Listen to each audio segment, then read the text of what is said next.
The contract was signed. The match was made official. Cody Rhodes put his pen down on that table, looked across at Randy Orton, and did what Cody Rhodes always does. He extended his hand. A simple handshake. A professional gesture of respect from one competitor to another. The kind of thing that decent people do when they have agreed to compete against each other fairly and with dignity. And Randy Orton looked at that hand. Then he looked at Cody Rhodes. And then he did something so cold, so calculated, and so completely terrifying that SmackDown has not felt the same since. Cody Rhodes did not just get attacked. He got hunted. Welcome back to Suplex Rumble Nation. I am your host, and what we are covering right now is the most shocking and most brutal moment that WWE SmackDown has produced in the entire year of 2026.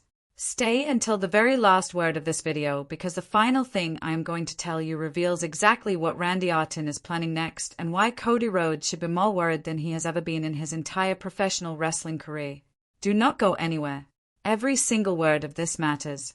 Before we break down what happened on SmackDown, we need to talk about Randy Orton himself. Because you cannot fully understand what he did to Cody Rhodes without first understanding who Randy Orton truly is and what makes him completely different from every other competitor in professional wrestling. Randy Orton's career has had many different chapters. He has been a young legend killer who destroyed beloved names just to prove he could. He has been a championship-obsessed apex predator who dominated entire eras of WWE. He has been a beloved fan favorite who people cheered with genuine warmth and excitement. And he has been a cold, calculating villain who made audiences genuinely uncomfortable just by walking into a room. Most performers have to choose one of those versions and stick with it. Randy Orton contains all of them at the same time and can move between them in a single moment without any warning. That is what makes him genuinely unpredictable in a way that cannot be faked or performed. It is real. And real unpredictability in a world where almost everything follows a pattern is the most dangerous quality a competitor can have. But there is one specific version of Randy Orton that every single person on the WWE roster fears more than any other version. And that is the version that showed up on SmackDown. Randy Orton with nothing to lose and nothing to protect. No championship to defend. No alliance to maintain. No ambitions that require him to control himself or stay within acceptable limits. Just pure predator energy with no leash attached and no reason to hold anything back. That version of Randy Orton is the one that keeps the entire roster awake at night. And Cody Rhodes walked into a contract signing with that exact version sitting across the table from him. Now let us talk about the contract signing itself because the way it was set up makes what happened after it even more devastating. Contract signings in WWE are always tense. Every fan watching knows that these segments usually end in some kind of confrontation or attack. The audience sits there with that knowledge in the back of their mind, waiting for the moment things explode, anticipating the chaos that is almost always coming. But here's the thing about that anticipation. It also makes people relax slightly. Because when you are expecting something bad to happen, you start watching for the obvious signs. The loud angry words. The table flip. The moment where both competitors stand up and get in each other's faces. What nobody was fully prepared for was the specific way Randy Orton chose to do it. Cody Rhodes came to that signing the way he always comes to everything. With complete professionalism and genuine respect. He signed his name. He put the pen down. He looked at Randy Orton and reached his hand across that table with the simple, honest confidence of someone who believes that even competitors can treat each other with basic human decency. And in that exact moment, in that small window where Cody's hand was extended and his guard was naturally down because of the social gesture he was making, Randy Orton made his move. Not with explosive anger. Not with hot emotional fury.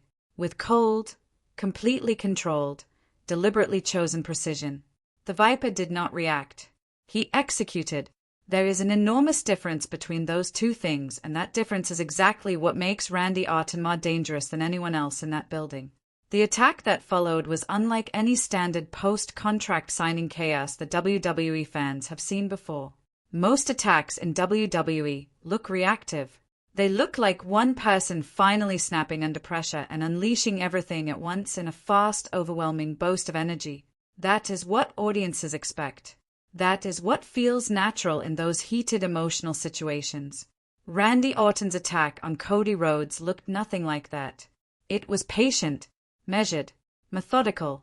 Each individual moment of the assault felt like it had been decided in advance rather than improvised in the heat of the moment. He waited for the exact right position. He waited for Cody to be in the specific place of maximum vulnerability before he moved.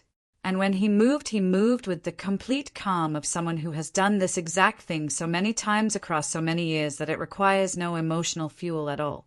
It is simply what he does, as natural and as automatic as breathing.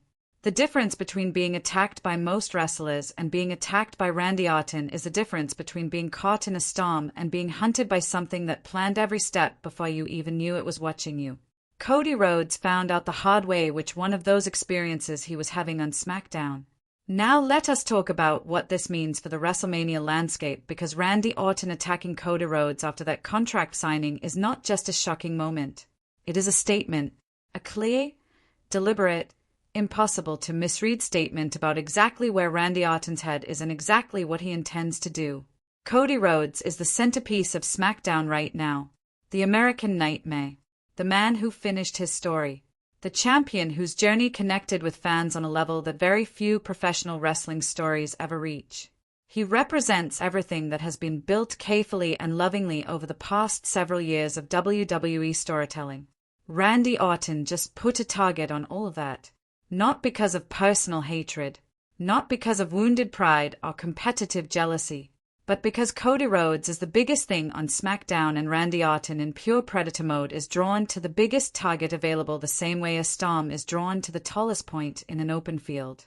It is not personal, it is simply what the Viper does, and that makes it more frightening, not less.